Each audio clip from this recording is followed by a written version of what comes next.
আসসালামু আলাইকুম। সবাই কেমন আছেন? আলহামদুলিল্লাহ, আল্লাহর রহমতে আমি অনেক খুব ভালো আছি। নিশ্চয়ই আপনারাও ভালো আছেন।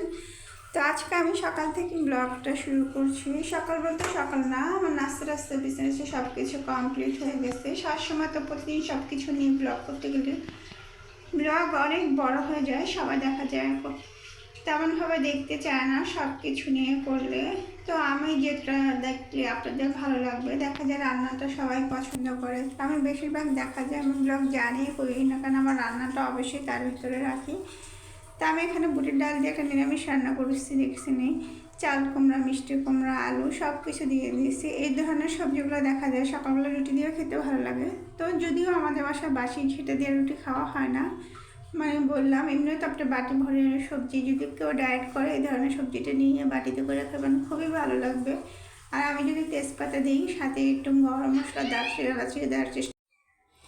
তো আমি এখানে ট্যাংরা মাছ রান্না করব। ট্যাংরা মাছগুলো ভালো করে খুব সুন্দর করে ধুয়ে নিছি। এখনও যদিও শীত আসেনি, তারপর শীতের সবজি আগে খেতেই ভালো লাগে আমাদের কাছে।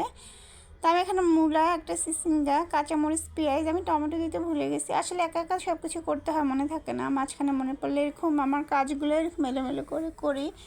তো যদি ভুল ত্রুটি হয় অবশ্যই আপনি আমাকে ক্ষমা করবেন। তো আমার সেই বুটির ডালটা হয়ে গেছে, তরকারিটা এক চুলা বসিয়ে দিলাম। আর এক চুলা আমি সেই ডিম দুটা, এটাকে জাস্ট আমি একটু মশলা, হালকা মশলা দিয়ে লেড়ে নেব।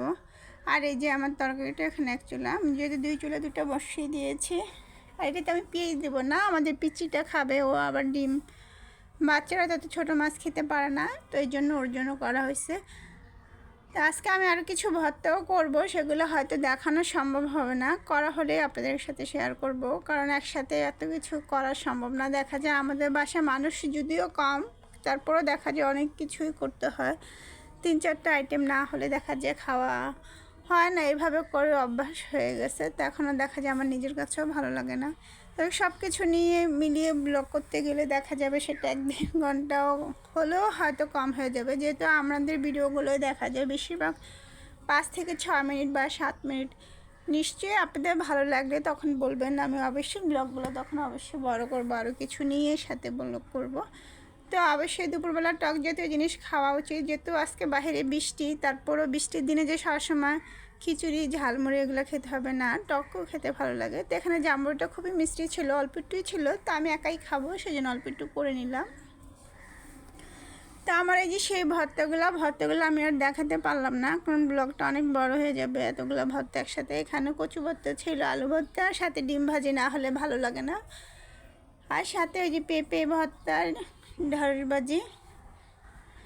তো আজকে আমার রান্নাবান্না এই ছিল।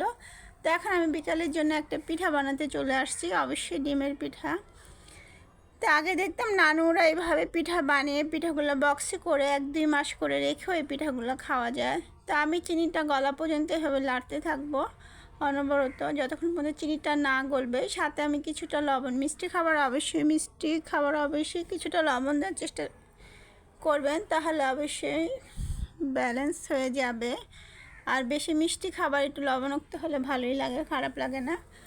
তা আমি এখানে 1.5 চামচের মতন, 1.5 কাপের মতন আটাটা নেব, কিন্তু আসলে এটা আটা না, ময়দা। আমি আসলে 1.5 কাপ বলতেছি আন্দাজ করে, আপনাদের যার যতটুকু লাগবে, কারণ আমি এখানে কোনো এক্সট্রা পানি দেওয়ার দরকার নেই।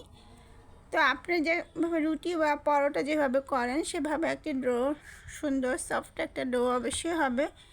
আর এটা ততক্ষণ গুঁড়ি ময়দা আপনি দিবেন আটাটা, যতক্ষণ আপনার মনে হবে যেটা হয়নি, হাতে লেগে যাচ্ছে। তো এতটা গুঁড়ি দেওয়া যাবে না, আমি লাস্ট একটু তেল দিয়ে নিয়েছি।